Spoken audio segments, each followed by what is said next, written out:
We owe $70 trillion. I understand that, but to walk out a $4 trillion solution, which is basically just a way for the Democrats to avoid dealing with this until 2017. I'm not here to talk about plans to deal with this till 2017. I'm saying we've got a real problem, and I'm tired of Republicans and Democrats who either want Republicans who want to burn the place to the ground, and Democrats, with all due respect, who want to offer a plan that gets it through their end of their second term of their presidency, and then screws me and my kids when it's over. And until we do that, we have to deal with the extraction that is at foot. It is the reason the financial markets are behaving the way they're behaving. That is a mathematical fact. This is not some opinion. This is a mathematical fact.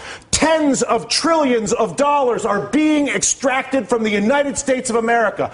Democrats aren't doing it. Republicans are not doing it. An entire integrated system, financial system, trading system, taxing system that was created by both parties over a period of 2 decades is at work on our entire country right now. And we're sitting here arguing about whether we should do the $4 trillion plan that kicks the can down the road for the president for 2017 or burn the place to the ground, both of which are reckless, irresponsible, and stupid.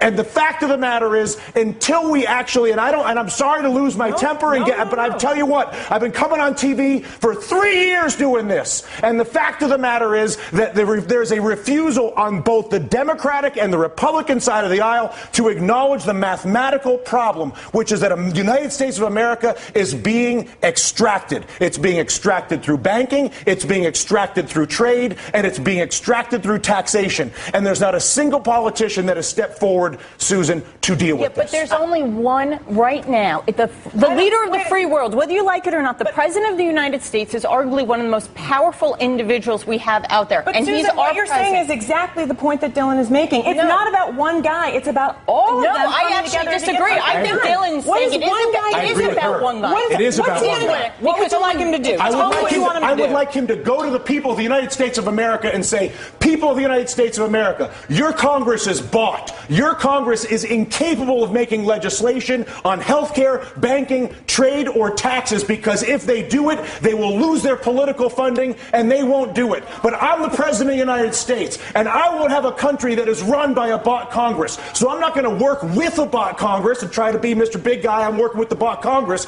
I'm going to abandon the bought Congress like Teddy Roosevelt did, and I'm going to go to the people of the United States, and I'm going to say, you've got a bought Congress. And until we get rid of the bought Congress, which is Jimmy Williams' constant point, which is get the money out of politics, and until a president says that's the problem and says he's going to fix it, there is no policy that I can possibly see, no matter how brilliant your idea may be, or your idea, or my idea, or her idea, or your idea at home, is that idea will not happen as long as there's the capacity to basically fire a politician who disagrees with me by taking funding away from him. Is that a fair assessment?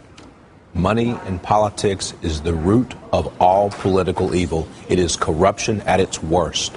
And until we step up and kick that out of the park, it's going to be the same system all and only the president could do that. We're going to No. Congress has to do it too. The Congress has to do it too. But I'll tell you what. How bad does it have to get? How much money has to be extracted? How many things have to be heard? Down to brass tacks. Okay, physically, what do? You go and give a speech right now. Right now. Right now. You say. And then what happens tomorrow? Tomorrow, what happens is you begin the process of actually investing in solving the problem. So I come out and I say, how? I create an infrastructure bank with 2% blending immediately. Once I explain to people the problem, once I explain to you have cancer, once you understand how screwed up your trade, tax, and banking policies are, believe me, you will have no issue when I incorporate an infrastructure bank that I fund with repatriated offshore money that I bring in and then use to create 2% direct lending to every business in America. Because when you realize that the banking system is fully corrupt and defrauding us,